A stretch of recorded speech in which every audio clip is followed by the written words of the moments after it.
Hi, everyone. Thank you all for joining. Please drop in the chat as I find my chat. Here we go. Please drop in the chat where you are dialing in from.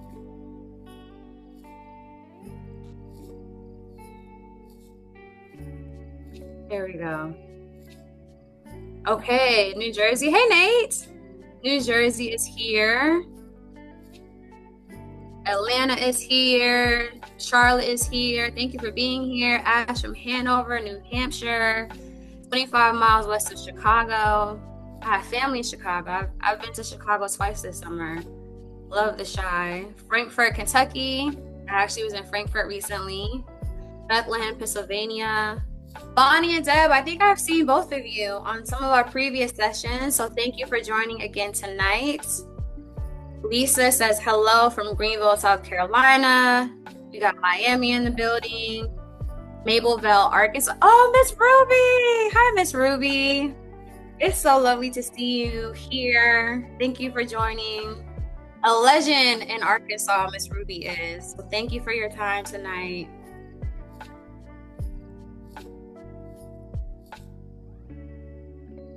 We'll give it just a few more minutes before we get started, but we have some special treats for you all tonight. If you are just joining us, we are asking folks to put in where they are joining from. Okay, Gainesville, Virginia in the building. Hattiesburg, Mississippi. Las Vegas is here, helping us with our tech support. St. Petersburg. Phoenix, Arizona. We got folks all over the place, which is fitting because data centers and AI is all over the place. And that is what we are talking about tonight. We have Hepzibah, Georgia. I hope I'm pronouncing that right. Thank you, Michelle, for being here. We have Dorchester, Massachusetts. Thank you, Bruce, as well. Just one more minute, and then we will transition to our first section where we are going to preview a little bit of a data center white paper that we have coming out later this month. But we'll talk about that in a little bit. Kasheef says his hometown is Dorchester. He's one of our panelists tonight, so shout out to Massachusetts in the building. We have Sacramento here. Dream is based in the Bay Area, so always lovely to have folks from that part of town here. All right, and one more call for folks to put where you're joining from before we go ahead and kick off our program. And I'm hailing from Washington, D.C., so a lot going on this side of town as well. Tulsa, St. Louis, Omaha, Nebraska. Thank you all so much for being here tonight. Tori, let's go ahead and turn down the music and let's get into this first section. Charlotte, we have a couple of folks in Charlotte. So as my colleague Lorelei, who is our policy associate here at dream.org, is getting ready to join, I do want to set the tone and the stage for this evening. Thank you all to those of you that have been to some of our previous Democracy Was at Stake town hall sessions. We started this session, or this series rather, talking about voting rights and what's happening particularly across the South and in Black and Brown communities. We talked about public health and public safety and those intersections and what we should be looking for at the ballots. Recently, we talked about housing rights and housing justice. And then today, we are having an incredibly timely conversation with some heavy hitters across different pieces of AI and democracy. And this series is an effort to educate folks about these important issues that Dream.org works on throughout the year. And we have midterm elections coming up. We actually have some primaries that are happening today in Virginia, Missouri, Michigan, and some other places. And so we want folks to get the education and resources that they need so that they know what type of policies and what type of platforms they should really be looking into as you all are deciding who you want to vote for during the midterm elections. So again, thank you all for being here. Thank you to my panelists. And Lorelai, I will turn it to you for now to preview the data center white paper we have coming out. Hi, everybody. I'm Lorelai. I support our policy and government affairs team here at Dream, mostly leading our energy and infrastructure work. And I'm just stopping in for a minute to introduce our upcoming our data center white paper that we will be releasing in a few weeks here. And then I promise I'll hand you all back over to our panel so you can dive into AI. We partnered with our wonderful friends at Conserve America to author a bipartisan white paper related to data center infrastructure. To kind of clarify, the paper does not try to answer the moral question of whether or not data centers should or should not exist, or whether or not AI should or should not exist, but it focuses on the data center facilities and what best practices for infrastructure development could look like moving forward. The paper is mostly aimed toward policymakers, corporations, and residents, and it does really try to hone in on what productive data center development could look like. How can these data centers be built not only to minimize harm, but also to serve and add to community infrastructure needs? And what are some of the best practices from a technical standpoint that developers and policymakers should consider? We really get into it in this paper. It's 30 something odd pages, and we cover a wide array of topics in it, including energy usage and affordability, air quality, land use and siting, water usage, and transparency. We do dive into the technical side of things, and the paper does discuss things like behind the meter methodologies, ranging from fuel cells to geothermal development to SMR research, as well as flexible demand profiles, Clean Air Act permitting and synthetic minor permitting, different turbine standards, brownfield redevelopment, and we do also dive into the pros and cons of different water cooling methodologies like evaporative cooling, direct-to-chip liquid cooling, closed-loop consumption, and reclaimed non-potable water use. And we do try to explore what concrete, well-intentioned community engagement could actually look like, again, in the data center infrastructure context. So that was a mouthful, but we are really excited to share our research and our recommendations with you all. And we do hope that, you all find it useful and pragmatic. So please keep an eye out for the paper. It'll be released in a couple weeks here. And if there are any questions or concerns following release, as always, please don't hesitate to reach out to us. And so with that, I'll hand you all back to the panel. Thank you, Lorelai. And if you are here, for anyone that registered for tonight's conversation, you will automatically be shared that data center white paper once it comes out. So again, stay tuned for that. And without further ado, I am going to get ready to introduce our panelists. I do also want to note this is a panel conversation, but this is also a community and a community building opportunity. And so please feel free to respectfully engage with one another in the chat. Talk to us, and I'll try to get to some of the comments and things like that throughout the conversation. And we do want to be mindful that this is not a conversation to endorse candidates, but again, this is an educational opportunity to really help us make the best decisions that we need to make as we are heading to the midterm ballots. So I'm going to go ahead and get started with our introductions. We have the wonderful Ariel Wittenberg, who is a public health reporter at Politico, covering everything from the Biden administration's efforts to reduce the health impacts of heat to the EPA's efforts to reduce exposure to toxic chemicals. She's formerly covered topics like water and transportation, defense, offshore wind industry, and toxic waste, and her reporting has been recognized by the National Association of Science Writers, which is not an easy accomplishment, the Society of Environmental Journalists, and the Society of Professional Journalists. So thank you, Ariel, for your time and for being representative of the outlet for us today. We also have Kate Brennan, who is the senior director at the AI Now Institute, where she spearheads policy and research programs to shape the AI industry for the public interest. Prior to joining AI Now, Kate held multiple roles across the tech industry, including product marketing at Google and digital marketing for politically progressive nonprofits.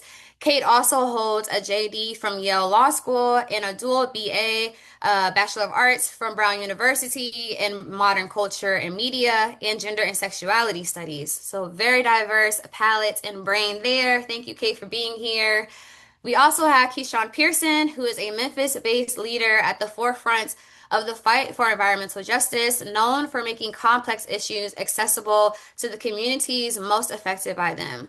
As executive director of Memphis Community Against Pollution, he leads campaigns to protect South Memphis residents from toxic air pollution and safeguard community health from corporate overreach.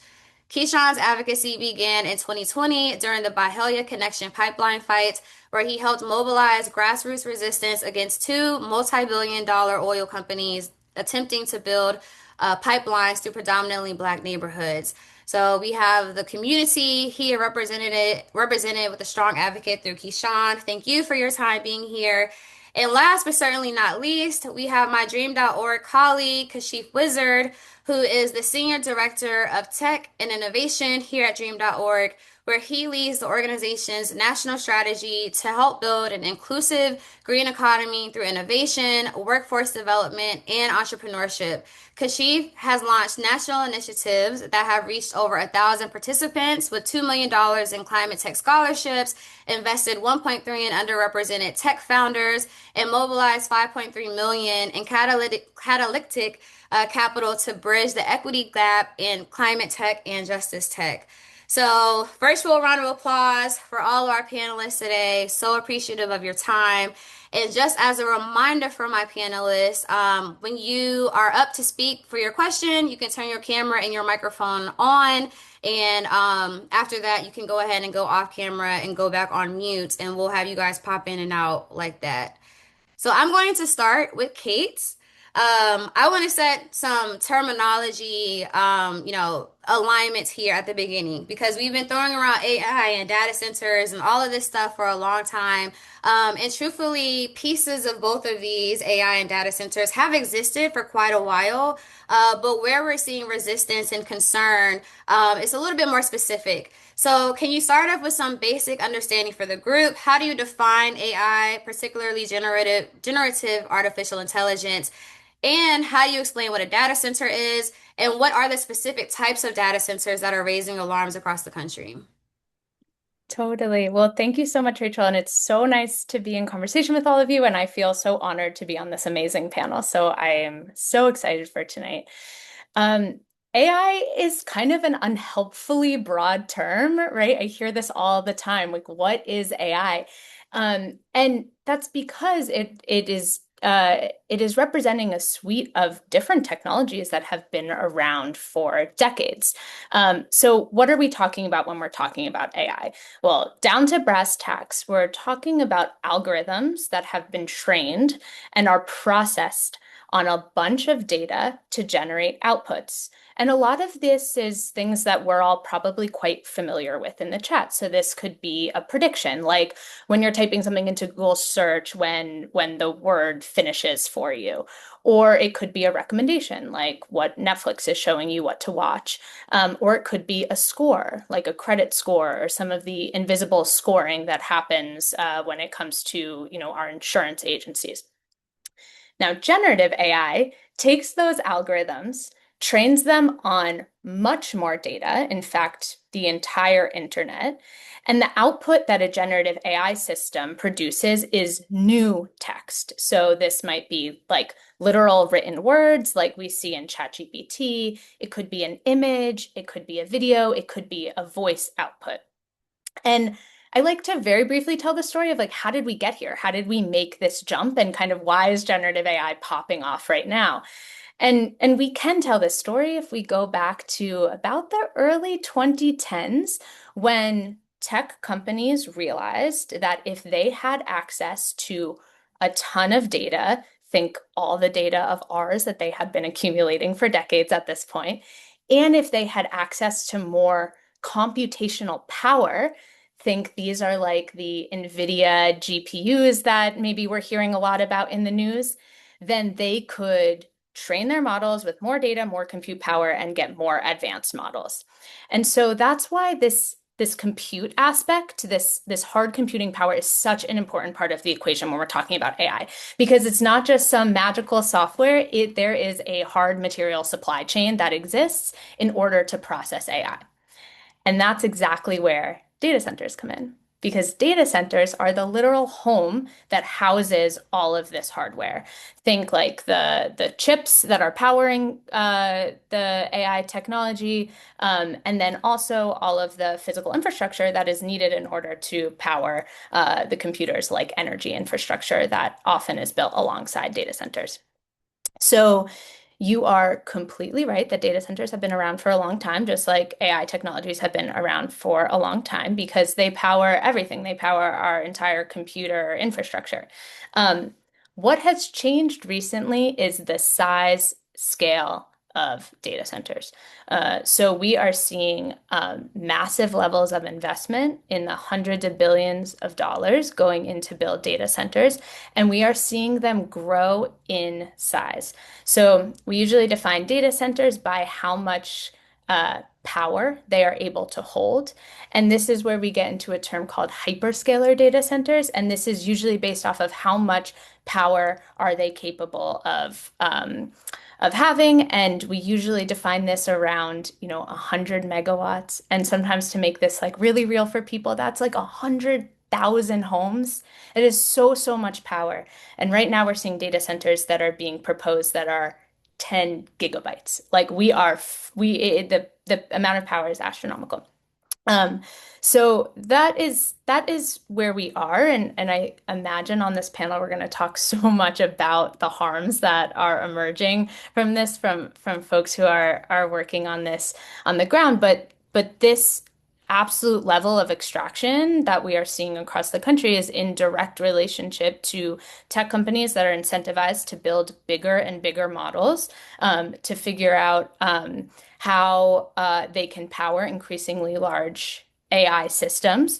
And we are seeing effects of this across the country, which I'm sure we'll talk about. Thank you, Kate. And also correct me if I'm wrong, just to put it into a little bit more context. When you say the 100 megawatts, the 10 gigabytes, there are data centers that require more power than a city the size of Baltimore requires, correct? Correct. Yes. Correct. And one thing just to make it really real, which is really helpful for me, like when you ask ChatGPT a question, that request uses 10 times more energy than you would use if you were asking Google a question, because these systems are so computational intensive. So Mm, that helps explain a little bit why we're seeing such growth. yeah. Whew, wow. Thank you for that grounding. I'm going to transition to KeShaun if you want to come off camera. But as a reminder, please put where you are dialing in from in the chat. I see that we have a few Charlotte folks. We have Dr. Pearson out of Memphis, Tennessee, that's here. And so if you see some people that are in your home state, your home city, definitely feel free to reach out to them and to communicate. So, KeShaun, I am coming to you next. You have been on the front lines of what's happening with AI data centers in the South, particularly in Memphis, for years now. But not only in the South, you visited many other places across the country. So, what are some of the concerns that you're hearing and that you're seeing in Memphis, and also hearing and seeing from other communities across the country?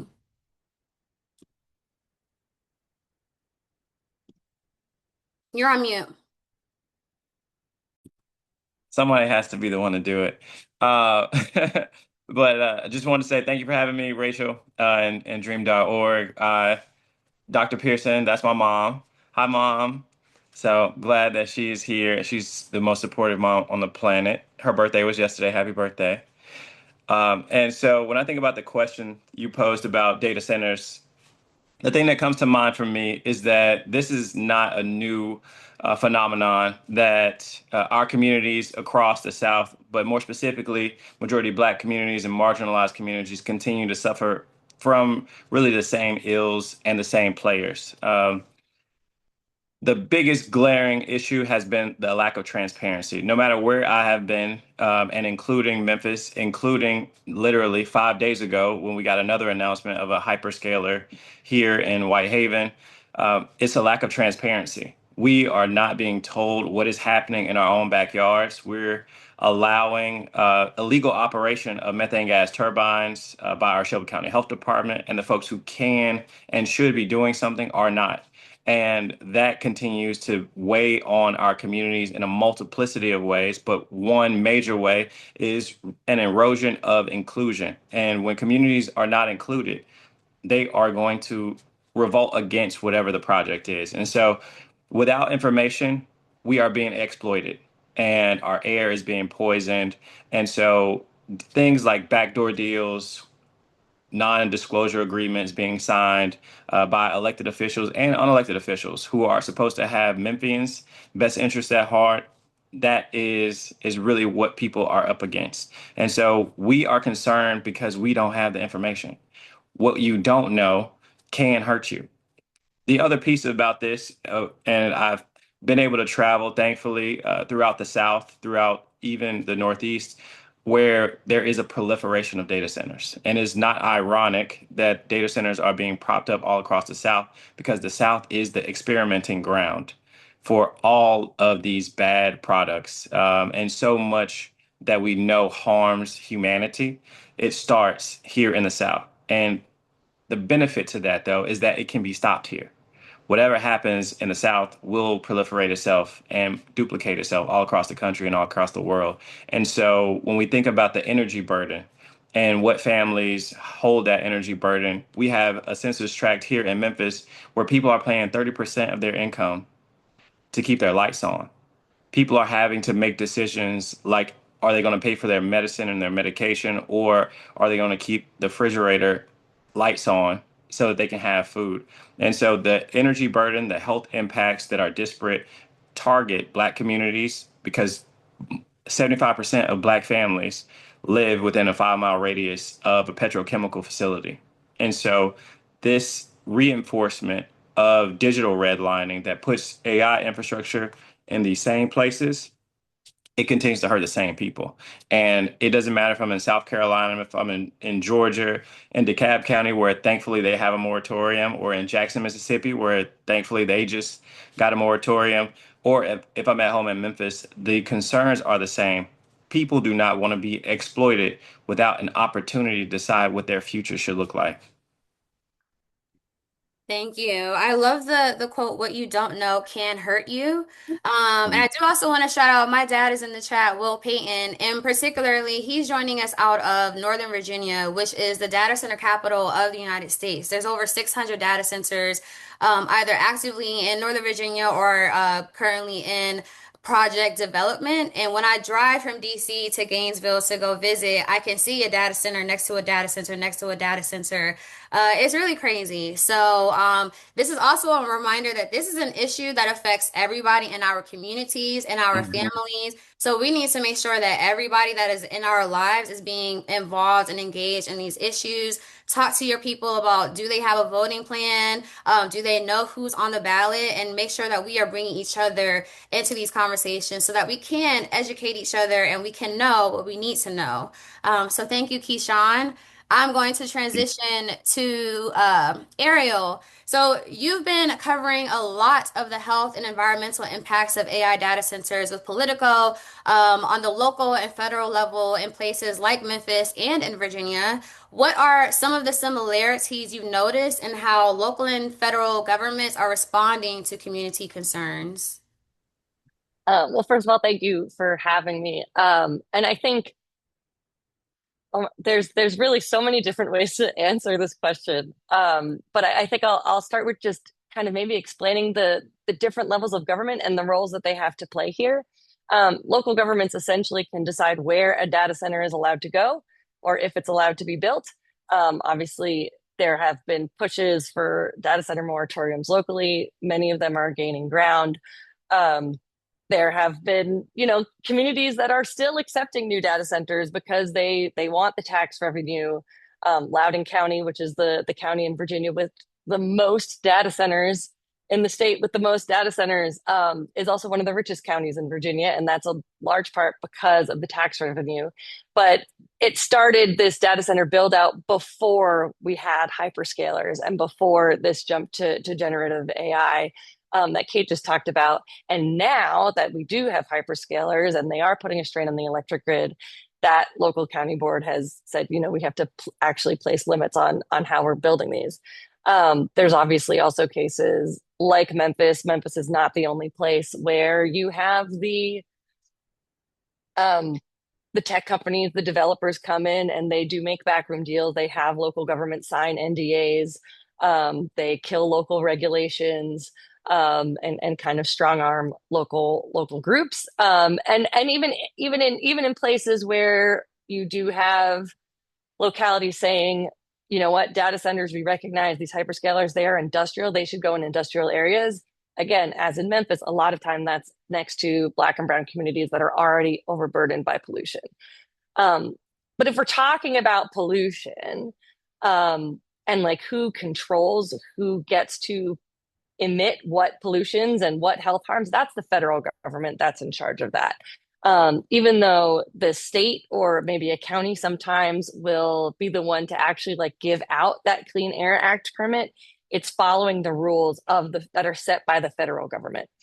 And so the Trump administration has been pushing for more data centers, pushing for more AI, and specifically fossil fuels to fuel this, AI race with China.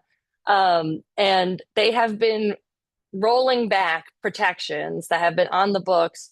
Because we have this proliferation of data centers, we have a strained electric grid. So they say to keep the electric grid running smoothly, we need coal plants that we're supposed to retire to stay online. And not only are we going to order them to stay online past their previously announced retirement dates, we're also going to allow them to emit more mercury. Mercury is a neurotoxin, which goes into the air and then it falls down to the ground and gets into fish, and that's how you get mercury poisoning. That's why you're not supposed to eat like too much tuna. It's because it uptakes the mercury.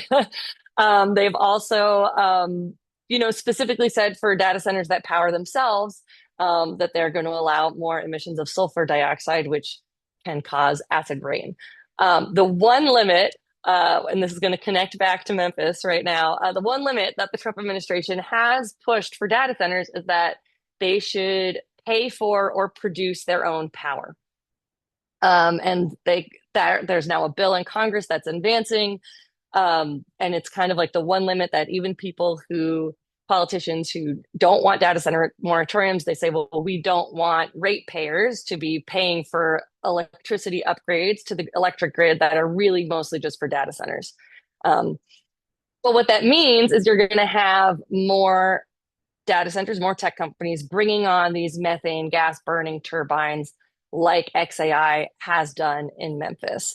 XAI is somewhat of a unique or notorious case because the Clean Air Act would require XAI to have permits for the turbines it brings on. It brings on the turbines before it has permits, before they have pollution controls on those machines. So it's not the first one to that. There's one other place in Northern Virginia that is doing this, bringing its own turbines, burning natural gas. It does have permits, but there still is a health burden. Anytime you burn something, essentially, you're creating pollution. The more you burn, the more pollution you create.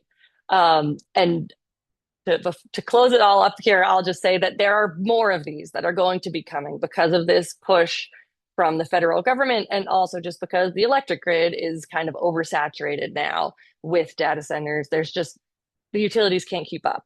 So it behooves the data center companies themselves to produce their own power.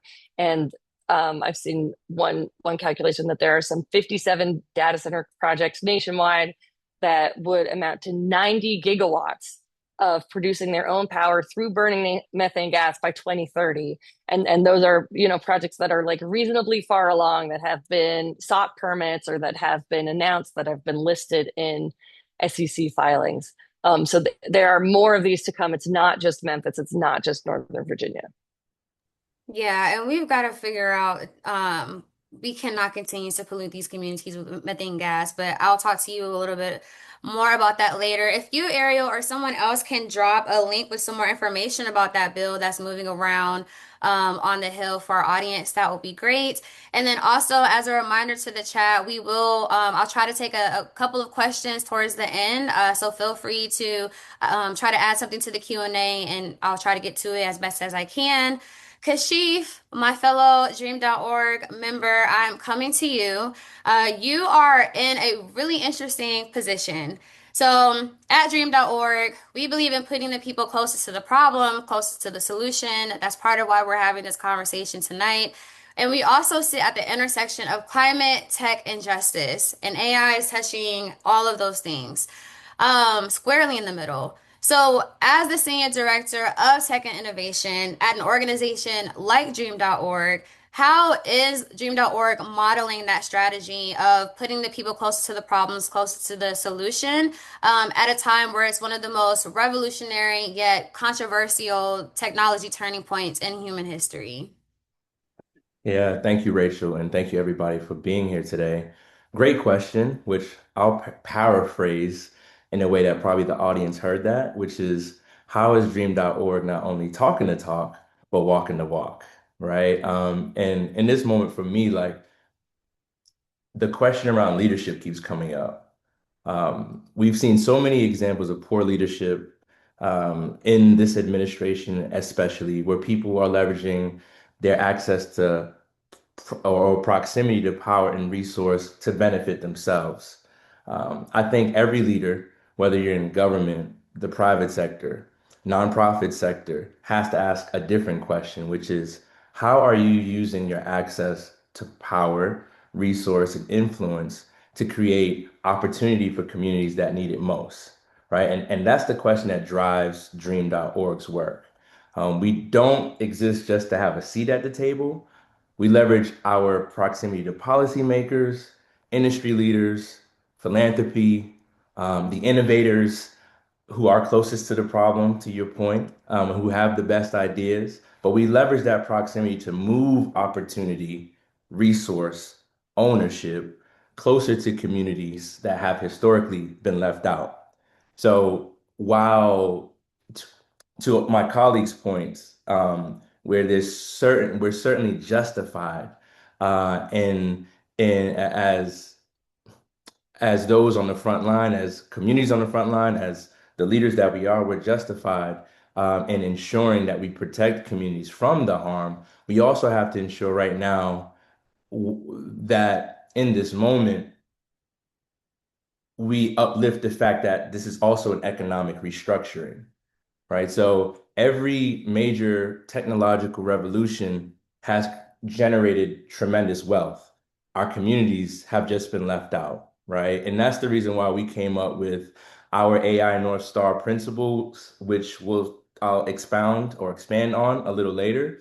But two that I want to focus on right now are access to opportunity and ownership, right? Those two, and I said principles, but really I look at these as responsibilities, right? So from an access to opportunity perspective, how are we helping people participate in the AI economy before it's fully formed? And not after it's formed, right? Because oftentimes we get in, instead of while the tide is going up, we get in while the tide is going down. And to just uplift a few tangible programs and initiatives we have at Dream.org. We have two workforce initiatives centered around the green economy. One in Pittsburgh, in which we're building a green workforce that drives exposure to green career pathways. Talent are moved through a framework in which, from training to gigs, they develop agency, right? They know where they fit in this green economy. And then ultimately, we connect them with employers, additional resources so that they're able to take action and have access to green careers.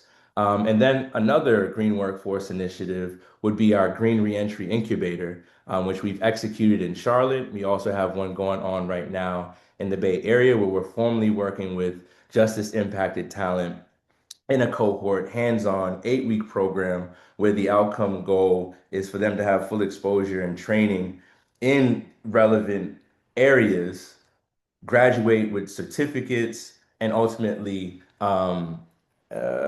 positions of employment. One other relevant bridge is that we are partnering with an organization called Reliable on a project that pays it will pay some of our Empathy Network leaders. And for those that aren't familiar, I know there's some Empathy Network members in the chat. Um, this is talent that are leading campaigns in their respective states important to them, right? So leveraging our empathy network, partnering with Reliable. This is an example where residents will have an opportunity to do AI mapping and actually shape the maps that reflect their communities, be paid ultimately as data laborers, right? You're getting exposure through a formal program to what it is to be a part of the emerging data economy. And lastly, I spoke to access to opportunity. The other principle or responsibility I'd say in this moment is around ownership, right? Because preparing talent for jobs isn't enough, right? We're serious about closing wealth gaps and ensuring that we talk about ownership. So from that perspective, we've started what's called the Dream Entrepreneurs Network, which is a network of founders, innovators that are leading with AI, tech-enabled solutions um, in the environmental space and in the climate justice space. So we call that climate tech and justice tech, right? So specifically, we're working with those climate tech founders through various initiatives, leveraging that proximity to city leaders as they're trying to figure out how to draw down on capital, stand up smart technologies. We have the founders that come from these communities that are mindful, that have the clean approaches, the solutions to help cities stand up those projects in a less detrimental way to the communities. And that's just an example of how we're leveraging that proximity. But we're also simultaneously working to support founders in that pipeline to build their capacity to be more ready to take advantage of the opportunities that are emerging. Cities need our help. Industry needs our help bridging the divide between industry and community. And Dream is right there at the center, making sure that our people have a seat at the table, right? We're not pro AI, we're not anti AI, we're pro human. Thank you, Kasheef. I will come back to you a little bit to talk more about the Dream.org AI North Star. KeShaun, I'm coming to you shortly. A lot of K's on this call. KeShaun, I'm coming to you next. I do want to know a couple of comments in the chat. So Derek from Sacramento says there needs to be a regulation that disallows federal or state officials from signing non-government NDAs. That's something that I personally support. Suzanne from Charlotte had an interesting comment. They should make anyone within a 10-mile at least radius of a data center a shareholder in their profits. And local AI, Kate, you and I, we had a conversation some months ago, and I was asking you some questions about what your thoughts are on that. So that could be a whole nother webinar conversation. Suzanne, thank you for sharing that idea.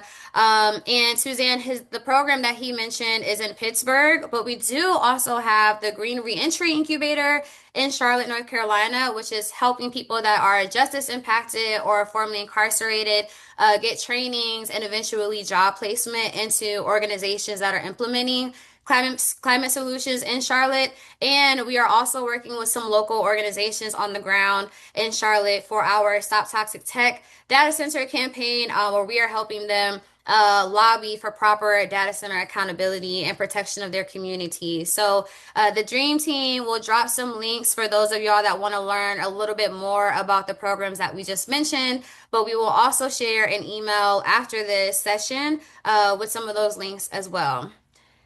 KeShaun, coming back to you. Like I said, you are in Memphis, where it's not only a battleground for data center accountability, but as the only majority Black city in the state of Tennessee, Memphis Mhm. has also been redistricted, and it still has ICE and the National Guard on the ground, that which some of us in DC can relate to. But can you talk about the challenges actually living in the intersection of climate justice and tech? Yeah, it is difficult. What I reflect on is truthfully how much of Memphis history is rooted in experimentation of exploitation, right? A lot of autocratic, technocratic beliefs, and beliefs that erode democracy itself have been operating here in Memphis. And there is a unique convergence of all of these issues at once. And so the occupation that has continued has unfortunately led to the deaths of our community members and a few of our family members here in Memphis. And what we know is the danger of political theater of this type has continued to permeate from Memphis all the way to Washington, D.C., to Chicago, and truthfully all across the country. And so when we think about how much of democracy is evolving or being eroded from the decisions being made at the federal level. That is one of them. When we think about the Calais decision from the Supreme Court and the redistricting that specifically targeted Memphis and our Tennessee District 9, which was the majority Black district, which has now been fractured, what they call cracked into three different districts, and having to understand that that was an effort to dilute the concentration of Black political power. And what we continue to see is this undermining of Black leadership and of, truthfully, what I believe to be Black sovereignty. When we have a population that is over 60% Black, the leadership is majority Black, and all of these decisions that are being made without our community is in an effort to subjugate our community to an idea that we don't wield the power. And with the decisions that are happening with XAI on on the tech side, they are able to skirt all types of lawful guidelines as well as the federal guidelines for permits.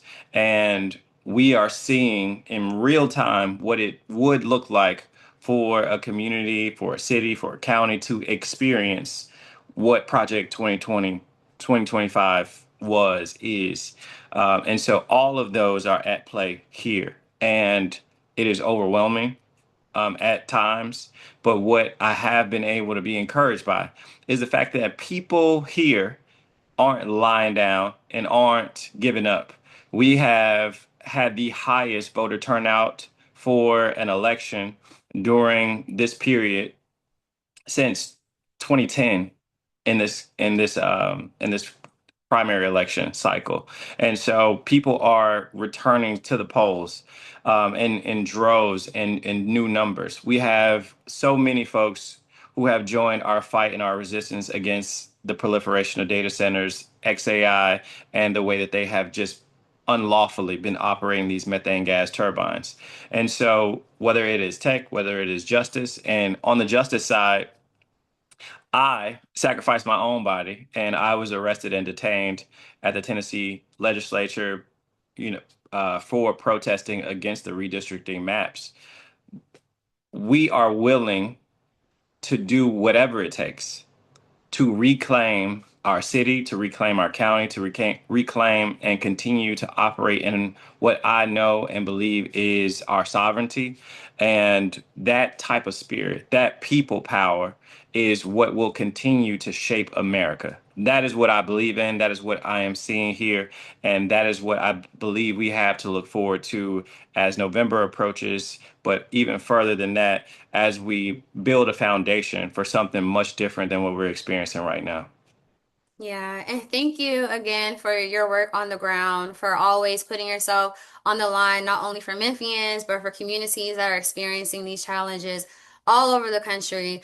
I do have a follow-up for you that I didn't prime you on. But you were just here in DC at a congressional briefing led by the wonderful Lorelei that opened us up today, talking about permitting reform. And we've, had a couple of conversations so far about the gas turbines and the coal that's being used to power these data centers. Can you talk real quick about how permitting reform can influence how these data centers are, operating and possibly not polluting communities as much?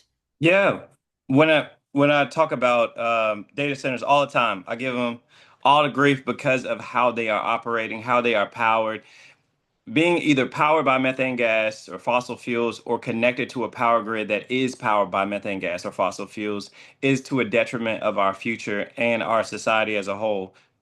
It's so hot outside now because of climate change, right?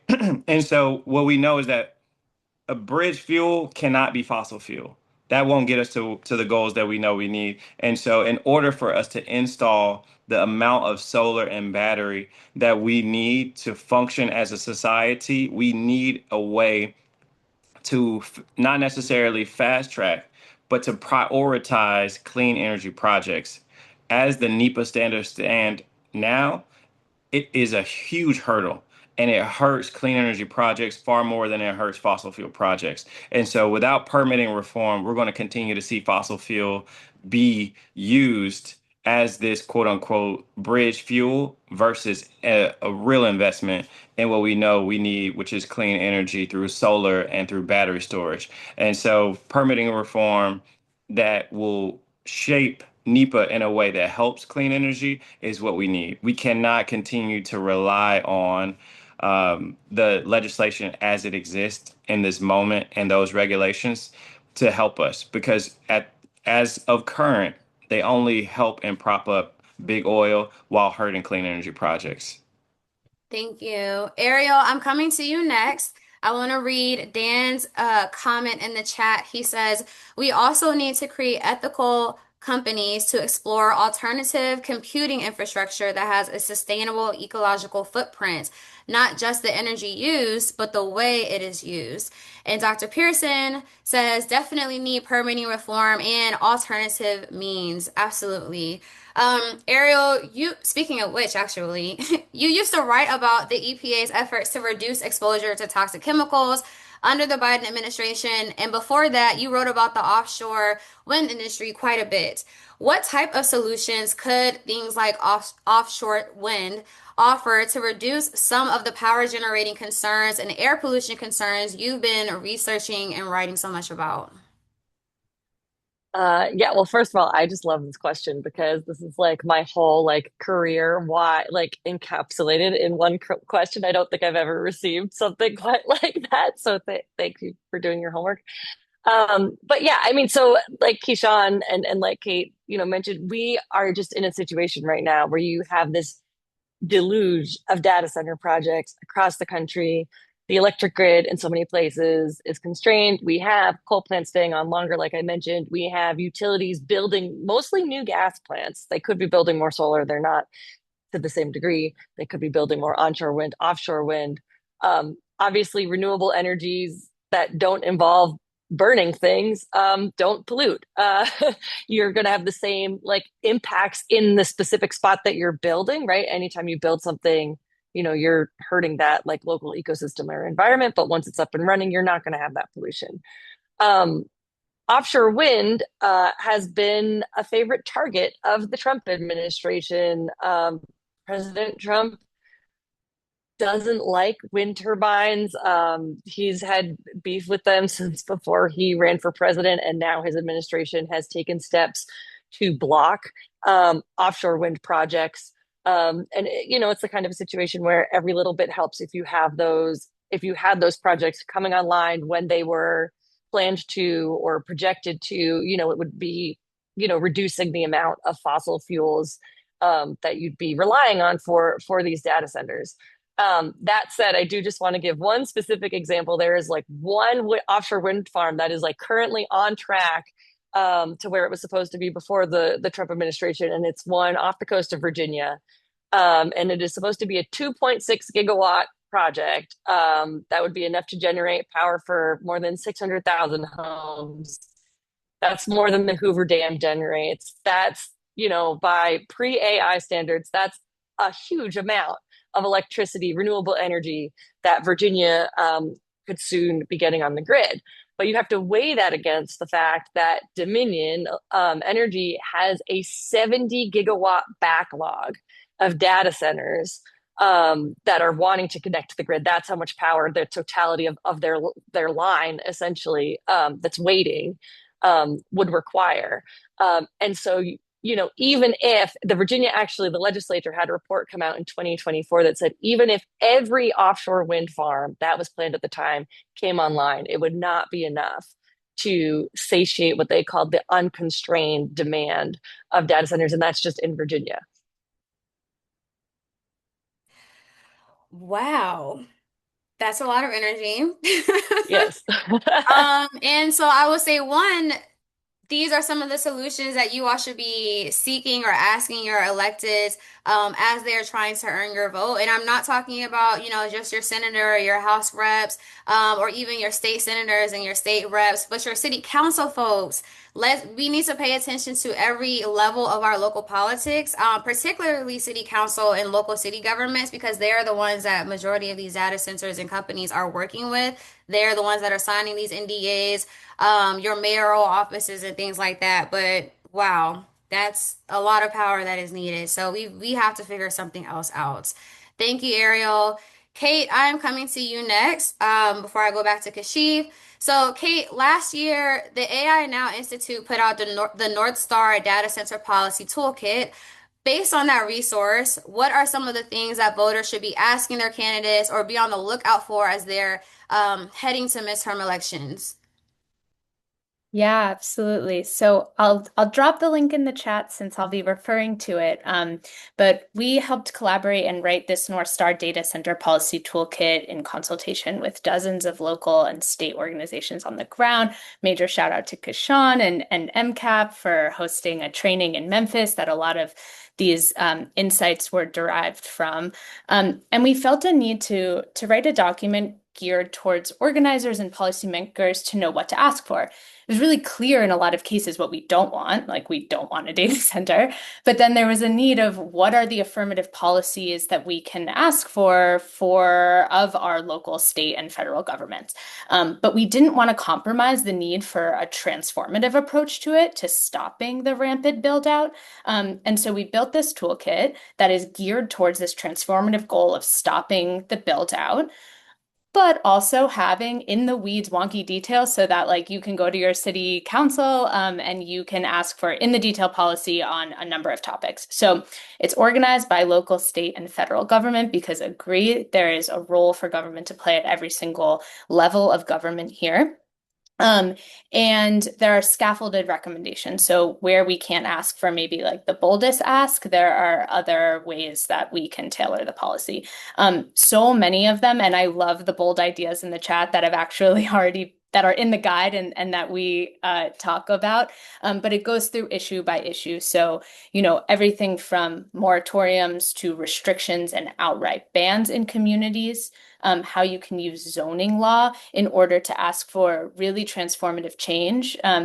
If you have an application process and you say that a data center cannot be built unless the company abides by X, Y, and Z measure, and then you set X, Y, and Z measure as high as possible, then that data center can't get built and you're not in a debate around moratoriums and bans. You are using local authority and law to regulate, to protect your community as you do with every other industrial industry that comes in. We have policy ideas around transparency. I loved the recommendation in the chat about banning NDAs since we know that secrecy is such a problem. We also talk about public disclosure law. One of the sneaky things that tech companies are doing is they're saying that their water and energy use is a trade secret and therefore is not subject to our public disclosure laws. So that practice should be prohibited. We have recommendations around tax subsidies. We know that communities are getting a horrible deal as our governments are handing out millions of dollars in subsidies to court data centers coming. And that's money being pulled away from our schools and our bridges and our libraries. So prohibiting that practice, there's momentum there, as well as some of the ratepayer protections that Ariel mentioned, to ensure that we are not shouldering the cost of this, making sure that data centers are paying for not just the energy using, but then the energy, the costs of all of the infrastructure for that build out. And then the last thing that I'll call out is, we see regulating concentrated corporate power as such a core part of this argument. Like the companies are profiting off of this. They hold such power over our political, social, and economic systems, and we have regulations in order to target that as well, including AI regulations. So we say we need to aggressively regulate AI so that if data centers are built, they cannot be built in service of a technology that harms our communities. So it goes hand in hand in this fight for talking about AI regulation and talking about data center reforms. Absolutely. And thank you for dropping that link in the chat. We can also re-up it in the email. But as you can see, there's a lot of challenges, but there are a lot of solutions. But Kate, you talked about concentrated corporate power. We need to use our concentrated people power to make sure that we are implementing and requiring the regulation that is needed to protect our community. So for a lot of you all today, even just being here on this call tonight can be a first step or a second step. But please take this information, please take a look at these resources, and then go to your community, go to your neighbors, and figure out what we need to be pushing for your neighborhood. Kasheef, I'm coming to you for the last panel question, but I do want to remind the chat, if you have a question for Q&A, feel free to drop it in there. And then after the Q&A portion, I will also ask the panelists around robin the same question: what is one thing that you want everyone here to do in the next 30 days? So think about that. But Kasheef, earlier this year, Dream launched an AI North Star platform, which you alluded to earlier. Can you give us a little bit of a summary about this platform? And then also, how does the organization balance the potential innovation opportunities and potential job displacement, along with some of the other climate and justice concerns that communities we serve also have? So that's a loaded question. The first part is a summary of the AI North Star platform. And then the second part is, again, how do we juggle the innovation opportunities and also the concerns that people are having as well? Yeah, thank you for this question. I think to start, before stating what the platform is, prior to standing up our own AI North Star platform, it started with a lot of internal conversation, right? We're ultimately an advocacy organization, especially focused on ensuring that our communities, those closest to the problems, um, are harmed less, right? So where we have a lot of folk that have been in the game and on the front lines on behalf of their communities for a long time, doing the work to get more justice for our community. So from that perspective, even getting to where we are externally with our AI North Star policy, we landed here with a lot of thought and care. I just want to say that, right? In one hand, holding protection from environmental harm and all the things that have especially been spoke of, but also in the other hand, holding opportunity, right? And that's really in full alignment with our mission overall.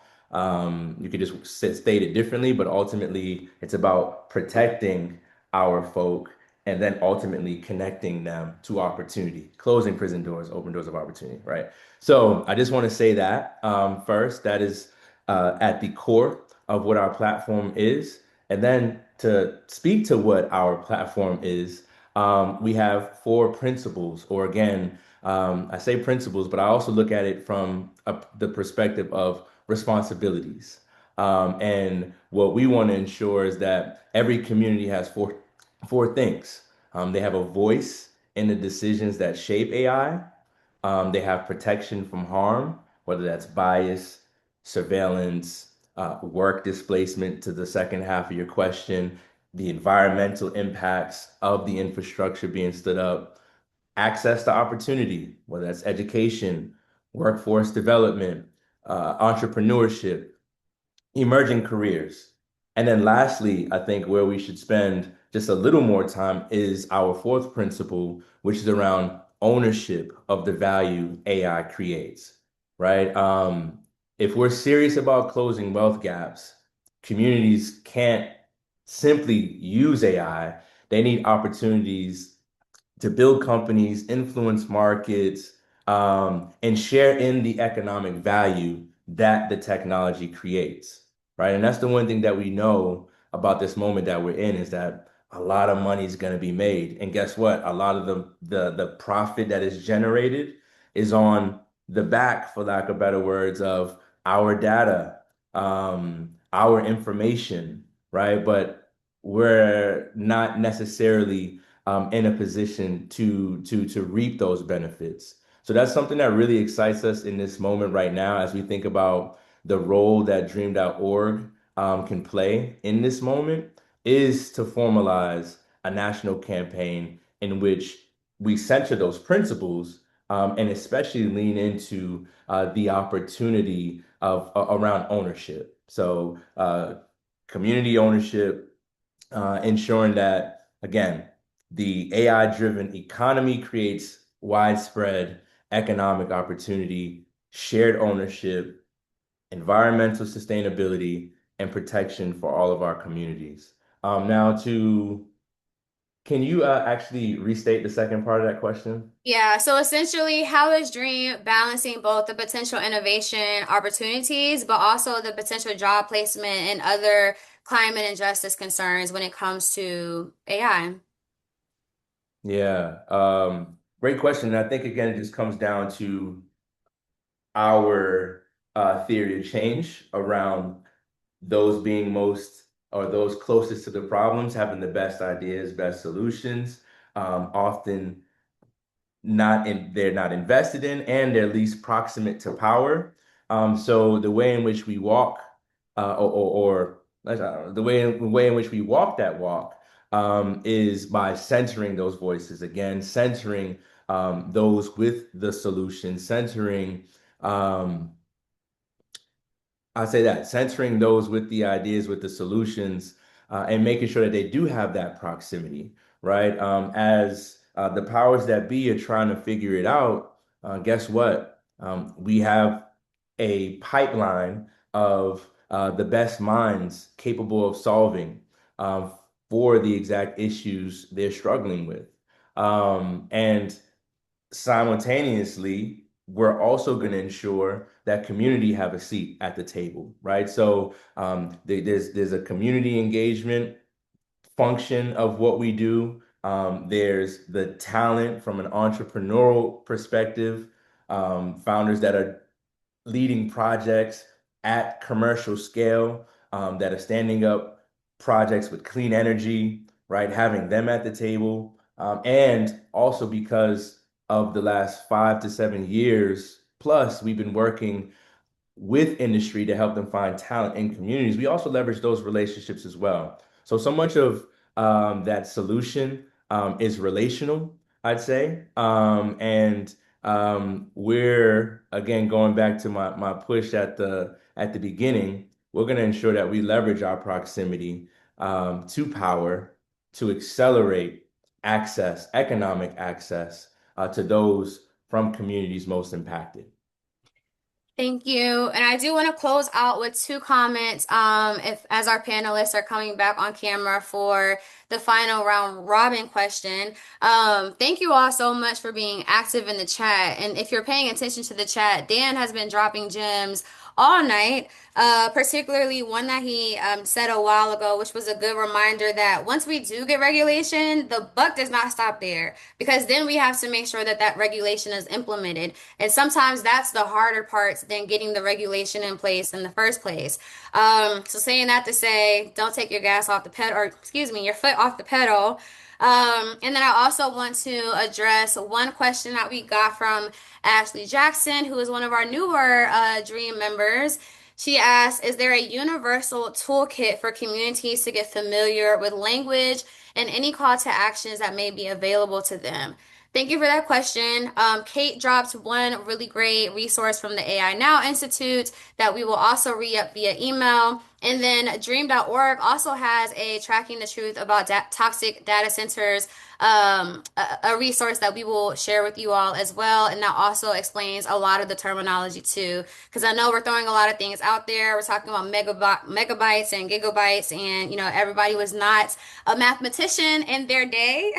So that's totally understandable. But we do have some resources to help break this down for y'all after this conversation. So thank you again, Ashley, for asking that. And finally, for my panelists, we're going to go around. KeShaun, I'm going to kick it off with you. What is one thing you want everyone here listening to do in the next 30 days? Yes, that's what I just put in the chat. I want everybody to go to our website, www.memphiscap.org, and watch the video there. We have a video about what is happening in Memphis, which covers data centers, and it's an Emmy-nominated video documentary that was created with More Perfect Union. And so I would love for everybody in the next 30 days to watch it. And if you already watched it, share it with somebody else. And please take a look at the resources we have online. Thank you. Ariel, I'm calling you out next. Next 30 days, what does everybody need to do? Subscribe to your local newspaper, or if you can't swing that price, at least follow them on social media. Those are the folks who are tracking your zoning board, tracking your local government, and who will know what projects might be coming to you. Absolutely. Support your local journalism, support journalists in general, especially those that are putting themselves out there physically and mentally, constantly, to help us get the information that we need. So thank you, Ariel, for doing that work. Kate, next 30 days. I think I'll offer a narrative intervention because I think how we talk about AI shapes how we think about AI. And I think for those of us who care a lot about changing the world, it can be hard sometimes. So my offering is that in the next 30 days, whenever you find yourself in a conversation about like, is AI good or bad or anything, I want you to reframe that to a conversation about power. So instead of talking about whether or not AI is good or bad, we can ask whether or not it's good or bad for society for AI companies to have unaccountable power, and we can shift it towards those who are pushing this on us. I love that. I love that perspective, and narrative as a comms girly is very important. Kasheef, last but certainly not least, in the next 30 days, what do you think everybody should be doing? Yeah, I want you to write out your circle of influence and your network, right? Um, uh, the next step would be to write out the question that I said at the top, which is how are you leveraging access to resource and proximity to power for the greater good, for the good of your community, right? So if you write out your circle of influence, you write out your network, those maybe not in your network who need to be in your network, those you need to touch, you can touch, then ask that question. Again, how are you leveraging proximity for the greater good or for the good of your community? That'll help you formalize, I'd say, a plan to influence those stakeholders for good. Thank you, Kasheef. Thank you, Kate. Thank you, Ariel. Thank you, KeShaun. Thank you all so much for your time tonight. We will follow up with these resources via email, and stay tuned for our next session. Everyone have a great night. Thank you. Thank you. Thank you.